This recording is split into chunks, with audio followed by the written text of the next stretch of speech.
How to fix missing emails in Gmail. This tutorial shows you how to track them down using labels and sync settings.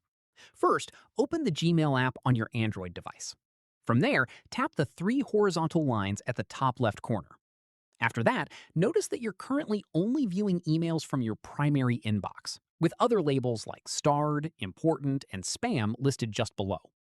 At this point, tap All Inboxes to see messages from every label and folder in one combined view.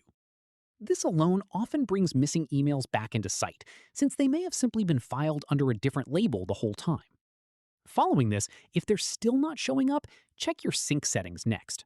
From here, go into Settings and tap on your Gmail account. At this stage, make sure Sync Gmail is turned on. Following this, also adjust the number of days of email to sync, setting it to at least 30 days or more, since Gmail sometimes only displays your most recent messages by default, and this setting brings older ones back into view. That's how you fix missing emails in Gmail.